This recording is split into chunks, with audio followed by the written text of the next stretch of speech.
Nós vamos começar abrindo aqui nessa terça-feira de guerra que foi marcada no Oriente Médio por uma intensificação da operação via terrestre por parte de soldados israelenses na faixa de Gaza. As tropas de Israel informaram também a morte de terroristas do Hamas. Vamos conferir um resumo desse dia de conflitos, as últimas 24 horas, da reportagem de Vitor Brown. Terça-feira marcada por operação terrestre dos soldados israelenses. As forças de defesa de Israel divulgaram um novo vídeo que mostra a atuação por terra dentro da faixa de Gaza. Em comunicado, os militares afirmaram que as tropas israelenses mataram terroristas e direcionaram as forças aéreas para alvos do Hamas. Os balanços divulgados pelo governo israelense e pelo Ministério da Saúde de Gaza, controlado pelo Hamas, indicam que 9.925 pessoas morreram no conflito. Essas outras imagens mostram a caça a membros do grupo Hamas. É possível observar os ataques por meio de mísseis. Diversos prédios foram danificados. As forças aéreas foram direcionadas a outros alvos do grupo. Houve ainda o anúncio da execução do comandante da Brigada do Norte do Hamas. Ele seria o responsável pela coordenação dos ataques em 7 de outubro, em Israel. Ainda nesta terça-feira, os rebeldes Hutis do Iêmen reivindicaram um ataque com drones contra Israel. O movimento já havia declarado apoio ao grupo terrorista e organizou grandes manifestações na capital Sanaá nas últimas semanas. Abdelaziz bin Abtur, primeiro-ministro do governo Houthi, declarou que recebeu uma ordem clara para ação direta e contribuição indireta para resistir aos ataques contra os palestinos. Em resposta ao lançamento de mísseis antitanque do Líbano, as forças de defesa de Israel atacaram a infraestrutura do Hezbollah. Um míssil antitanque foi disparado contra um posto militar perto da fronteira com o Líbano.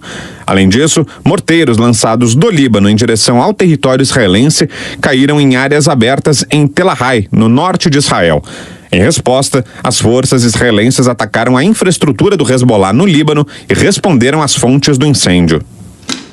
Muito bem, vamos debater um pouco o que está acontecendo. Eu quero começar com o professor Manuel Furriela, que é especialista em relações internacionais.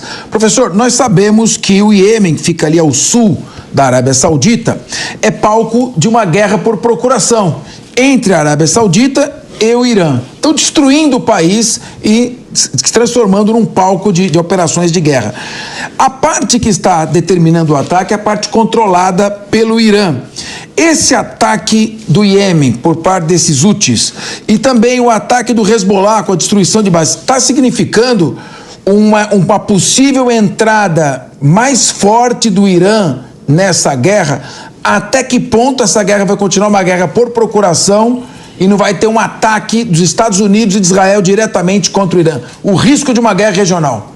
Bom, por enquanto não há esse risco. O Irã, ele trata as questões, os conflitos que ele tem, principalmente com Israel, sempre indiretamente, apoiando grupos insurgentes, grupos terroristas, guerrilheiros. Isso ele faz tradicionalmente, né, desde os anos 80, quando efetivamente começou o grande desgaste com os Estados Unidos e depois com Israel. Lembrando aqui que até 1979, quando Reza Pahlavi era o Shah, era o monarca que governava o Irã, ali você tinha um alinhamento.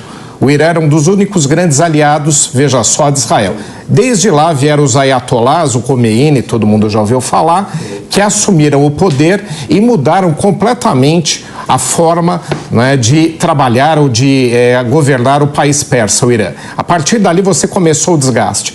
Mas como o Irã sabe que um enfrentamento direto, seja contra Israel ou contra os Estados Unidos, não é desejável, até porque é um Estado organizado, é um país que busca ter um poder regional, ele sabe que esse embate não é necessário, então, por enquanto, ficamos dessa forma aí, né, com uma denominação, além de guerra por procuração, um pouquinho mais antiga, que a gente chamava de Guerra Fria, daqueles conflitos indiretos, quando você apoia certos grupos. Então o Irã, ele continua apoiando esses grupos, armando. Com certeza há um relacionamento direto dele com o Hamas, senão o Hamas não teria cometido algumas semanas atrás os ataques terroristas que cometeu contra Israel. Então, esse é o cenário que temos. E o Iêmen é mais um dos estados que estão em guerra civil ali na região. Temos também a Síria, temos o Líbano, todos eles com grupos rivais dentro do Estado. O ponto em comum, infelizmente, é que a maior parte desses não se entendem entre si, mas tem um inimigo comum que se chama Israel.